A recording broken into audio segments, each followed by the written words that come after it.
ওমরে ফারুক রাদিয়াল্লাহু তাআলা আনহু তিনি এইভাবে মওতকে স্মরণ করেছেন। মওতের সময় তাকে সুসংবাদ শোনাইতেছিল যে আমরা নিজ কানে শুনেছি আপনি জান্নাতি, আপনি কেন পেরেশান হইতেছেন? তো ওমর রাদিয়াল্লাহু তাআলা আনহু জবাব দিতেছেন যে জান্নাত জাহান্নাম বুঝি না, আমি যদি জাহান্নাম থেকে মুক্তি পেয়ে যাই, এই পরওয়ানা এরকমভাবে আমার হয়ে যায়, তাহলে আমি এর মধ্যেই খুশি। শেষ মুহূর্ত পর্যন্ত তিনি মাটির সাথে মুখকে রগড়াইতেছেন আর বলতেছেন যে আমার এই দৃশ্য দেখে আল্লাহ তাআলা যদি দয়া করে আমাকে ক্ষমা করে দেন, তাহলে আমি আপনি আমাদের জন্য কি পরিমাণ আখিরাতের তৈয়ারির প্রয়োজন।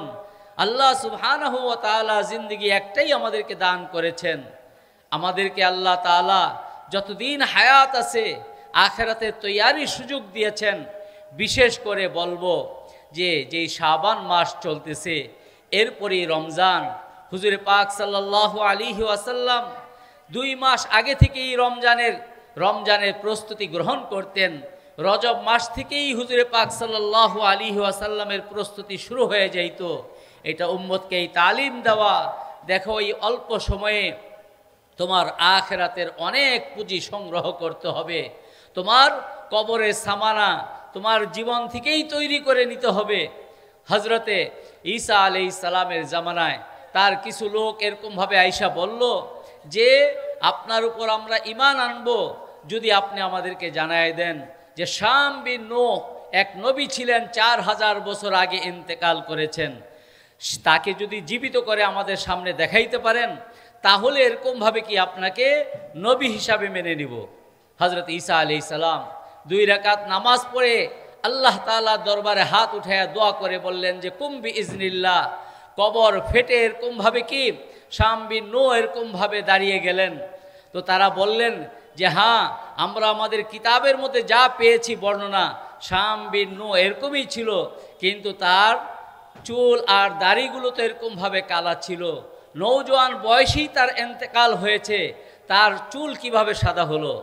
তখন তিনি জবাব দিতেছেন যে কবরে আমি যখন আপনার প্রথম ডাক শুনি আমার ঘুম ভেঙে যায়, দ্বিতীয় ডাক শুনি তখন আমার ভয় হইল যে কিয়ামত না হয়ে গেল। ওই ভয়ে আমার সমস্ত চুল দাড়িগুলো এরকমভাবে কি কালো চুল দাড়িগুলো কিয়ামতের ভয়ে, আখিরাতের ভয়ে আমার কালো চুলগুলো সাদা হয়ে গিয়েছে। 4000 বছর আগে ইন্তেকাল করেছেন, তারপরও এরকমভাবে কি আখিরাতের ভয়? তাহলে আমার আপনার জন্য কি পরিমাণ তৈয়ারি করা প্রয়োজন। মাহে রমজানুল মোবারক মুমিনের জন্য এরকমভাবে কি নেকির মৌসুম। এই জন্য হুজুরে পাক সাল্লাল্লাহু আলাইহি ওয়াসাল্লাম রমজানের আগেই নিজের লুঙ্গিকে বিশেষভাবে বেঁধে নিতেন। কেন? উম্মতের জন্য তালিম। উম্মত এই রমজানকে এইভাবে গ্রহণ করবে, এইভাবে প্রস্তুতি নিবে, যাতে করে এর প্রত্যেকটা মুহূর্ত এরকমভাবে উম্মত কাজে লাগায়। কারণ রমজানের 24 ঘন্টাই দোয়া কবুল। যারা তাহাজ্জুদ পড়েন, তাহাজ্জুদের সময় এক আল্লাহ তাআলার খাস রহমত নাজিল হয়। তাহাজ্জুদ যারা পড়েন তাদের উপরে এই রহমত নাজিল হয়, অন্তরের এক প্রশান্তি তারা লাভ করে। কেন?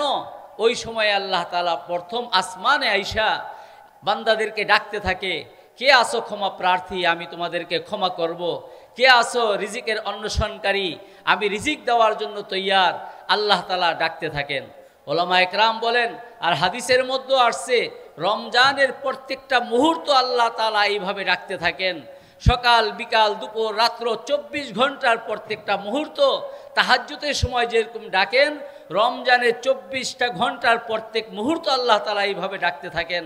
রমজানের এক একটা নফল এক একটা ফরজের সমতুল্য, এক একটা ফরজ 70টা ফরজের সমতুল্য।